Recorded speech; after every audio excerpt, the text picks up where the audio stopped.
YouTube? This is Steve from Average Joe's Fantasy Football, and we've got your Week 9 waiver wire video to help you guys out with this upcoming week. Hopefully, you guys have come out of Week 8 with a victory. Of course, there is a Monday night game, so some of these waivers may adjust depending on possible injuries. Hopefully, everyone comes out healthy in this Monday night game. Now, there are 4 teams on a bye this week, so account for that. And of course, some injuries did happen this past weekend that may play a factor in who you may grab this week. Now, the 4 teams that are on a bye, you got the Broncos, Lions, Jaguars, and 49ers. So as far as player standpoint, there's quite a few really good players that will not be playing this week. So hopefully this waiver wire video helps you guys out with that. And of course, if you guys have questions of who you should drop or pick up, hit us up in the comments down below. We'd love to help you guys out. Now we're going to start with the quarterback position. I've got 3 quarterbacks here that I want to mention as players you should consider grabbing. Now the first one is Will Levis versus the Steelers. Look, he's available in 96% of most leagues, which is completely understandable. He had his first game this past weekend. No one had any clue of what he was able to do. Now, first game, okay? Understand, this is going to be a little bit of overhype, but he looked really good, right? He had 4 passing touchdowns in his first ever game. Made DeAndre Hopkins look like the Hopkins we all had hoped he was going to be, even though he's at a little bit of an older stage in his life. And realistically, the offense just looked explosive. They ran the ball a lot more, which was what I expect out of the Titans, right? You've got Derrick Henry back there, Tajay Spears. Like, you're going to utilize those guys and allow Levis to really kind of get comfortable in this offense. And man, did he look comfortable, right? Like, he put up 26 points this past weekend. He does play Thursday night. That was announced that he is going to play this Thursday night, which if he does anything close to what he did this past weekend, he should be the starting quarterback for the rest of the season. And Tannehill's essentially knocked out. Now, there's always a chance that Tannehill does get traded because of the news with Kirk Cousins. If you guys don't know, Kirk Cousins unfortunately tore his Achilles, so he's out for the season. So there's a chance they may try to go after him and Levis becomes the quarterback. So we'll see. But he's definitely something you may want to grab. Again, I'm not expecting him to put up 26 points every single week. But if you're desperate at quarterback, you've got some injuries to deal with, or if you're in Dynasty, a lot of people may not have, he may be somebody you could have grabbed. Grab him, put him on your team. Another quarterback I'm going to mention, I've mentioned, I feel like almost every single week, is Derek Carr. He's going against the Bears this week. He's available in 63% of most leagues. I mentioned Carr last week with the potential to be a top 12 quarterback this past week. And so far, he is QB 12, pending the Monday night game. He put up over 18 points, had over another 300 yards. That's 3 games in a row, passing over 300 yards. And he's going against a soft Bears defense. So again, matchup-wise, this is another good matchup. He has not been obviously the Derek Carr of the Raiders, where we were accustomed to, but he's actually done really good the last few weeks. He's putting up a lot of points. And again, has a really good matchup. He should be picked up this week. Last quarterback I'm going to mention is Baker Mayfield. He's going against the Texans this week. He's available in 70% of most leagues. Again, another quarterback I've been mentioning quite often. Baker played well against a tough Bills defense, which was kind of surprising.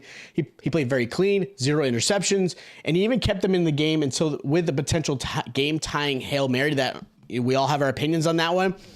So he kept it close. He did a really good job. He's got a good matchup against the Texans. Baker had 21 points this past weekend, 2 touchdowns, and the Texans aren't great against the pass. So this is a really another solid week for Baker to have some success and put up some points. Now, running backs. I got 2 here. At this point, running backs are hard to pick up. Like, you're not going to just grab someone off waivers unless an injury occurs. Gus Edwards is definitely someone I'm going to mention because he's still available in 22% of most leagues. He's going against the Seahawks this week. Gus Buzz had himself another 20-point performance. He had 29 points this past weekend with 3 rushing touchdowns. He's clearly become the RB1 on this team. Now, Justice Hill is still being utilized. So again, Gus isn't getting all of the snaps, but he's getting a majority of them, and he's getting all of the red zone action. So with the way how this offense is played, they're getting down the field. Gus has become a touchdown pretty dependent running back, but he's done a really good job of making those points happen. He should absolutely be on your team. Now, the other running back is more of a deep stash handcuff, Cam Akers. He's going against the Falcons this week. He's available in 43% of most leagues. Akers grabbed a touchdown this past weekend, which got him close to double digits. You probably didn't start him, and I understand why. But I'm going to mention him because, again, handcuff-wise, He definitely needs to be there for Madison. He's looked really good. He's been getting a lot more opportunities. I think he had 37% snap share this past weekend, and Madison dropped down to 53% snap share. So there's other running backs getting involved, and Akers is slowly getting more involved. So again, I'm not expecting him to be a game changer for you this week, but if you have Madison and you have the spot to do it, grab Akers. Or if you're in a really deep league, Akers should be rostered on your team just because there's a lot of opportunities starting to happen, especially with Kirk Cousins going down. They're going to need both backs to do really well for the Vikings to have any type of success. At wide receiver, I've got one guy, Jahan Dotson versus the Patriots. He's available in 49% of most leagues.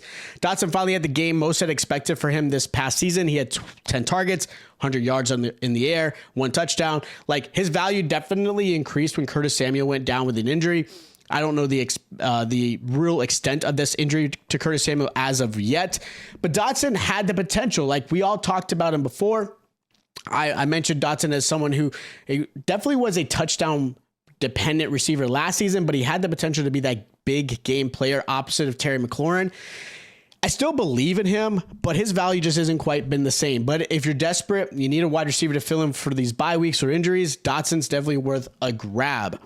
Now, tight ends, I've got 3 guys here. There's also others you could mention, but I grabbed 3 guys here. Trey McBride's the first one going against the Browns. He's available in 80% of most leagues.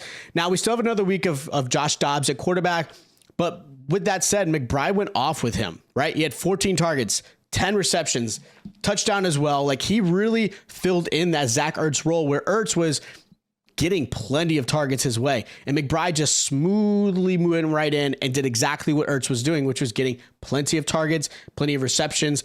And again, got that really, really tough touchdown towards the end of that game. So realistically, McBride is definitely someone worth value to grab. He's, again, available in 80% of most leagues.